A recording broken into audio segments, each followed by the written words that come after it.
It came without warning, or rather, with too much of it. Days of forecasts and rising alerts didn't soften the blow that Guangdong province was about to endure. As of July 18th, what was already one of the wettest monsoon seasons in recent history has turned into a full-scale flooding disaster across southern China's economic heartland.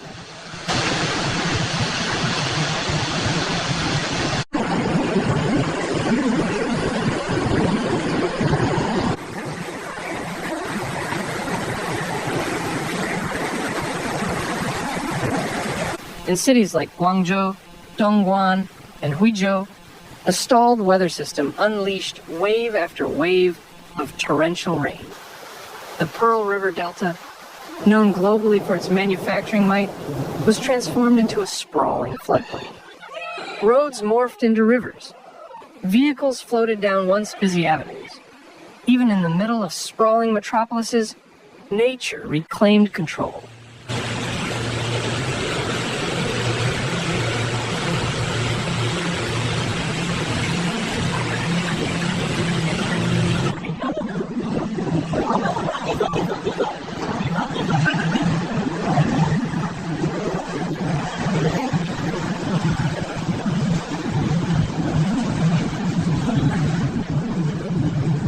In Zhaoqing's Huaiji County, flooding reached levels that local officials described as historic.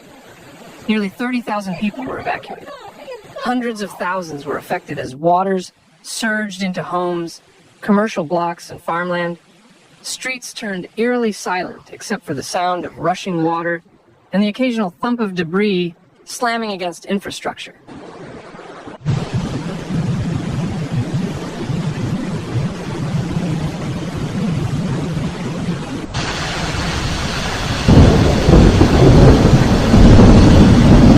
Entire neighborhoods vanished beneath the rising deluge. Metro systems, once symbols of urban efficiency, were overwhelmed.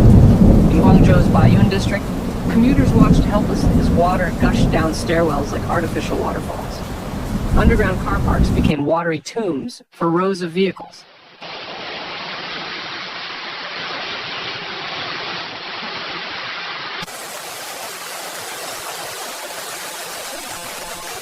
In Shantou, where coastal defenses are built for typhoons, the rainwater alone proved enough to breach multiple levels of protection. Beyond the cities, the countryside bore its own pain. In Qingyuan and Shaoguan, swollen rivers surged through rural communities, toppling stone bridges and engulfing low-lying farmlands. Rice paddies and vegetable plots, lifelines for entire families, were swallowed by brown, churning water.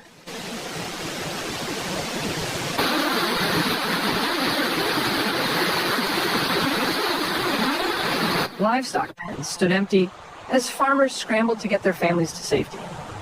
In one village outside Meizhou, villagers were forced to climb onto their rooftops in the middle of the night, clutching lanterns and children.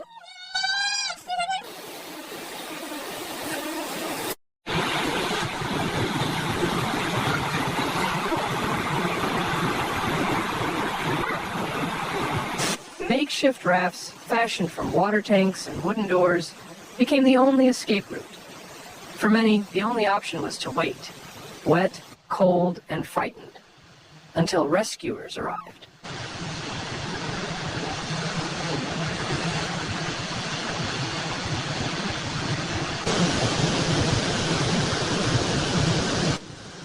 Rescue teams did arrive. Thousands of emergency responders were deployed across the province.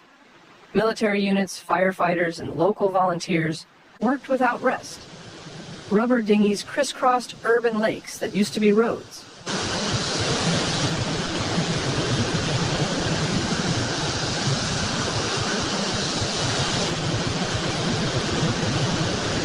Infrastructure, already strained by years of rapid development, buckled under pressure. In Foshan, a concrete bridge cracked under the flood's sheer force. In Jiangmen, entire stretches of highway collapsed into newly formed sinkholes. Electricity grids in parts of Zhaoqing and Yunfu failed, plunging communities into darkness. Water treatment plants were inundated, forcing residents to line up for bottled water and relief supplies.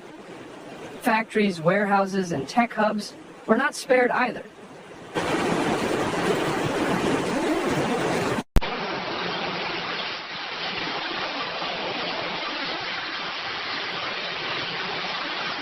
In Zhongshan, several industrial parks reported widespread damage. Assembly lines set idle, submerged beneath knee-high water. Analysts expect ripple effects across electronics and manufacturing supply chains that rely on this region's output. Agriculture took a direct hit. Poultry farms were washed out. Fish farms lost entire harvests. Stored grains turned to sludge in waterlogged silos. For farmers living harvest to harvest, the economic toll will stretch well beyond the flood itself.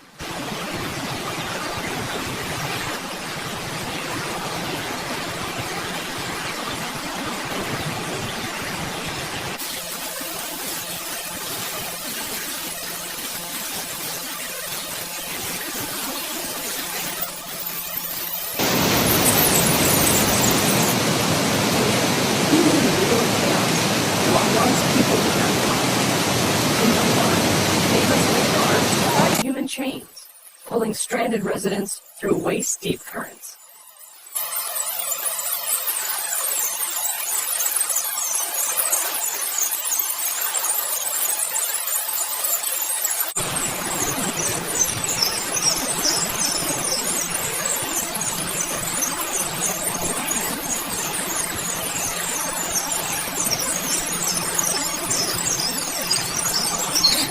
In Zhuhai, ferry captains lent their boats to assist rescue efforts inland. Throughout the region, community centers became shelters, schools transformed into food banks, and temples opened their doors to those in need.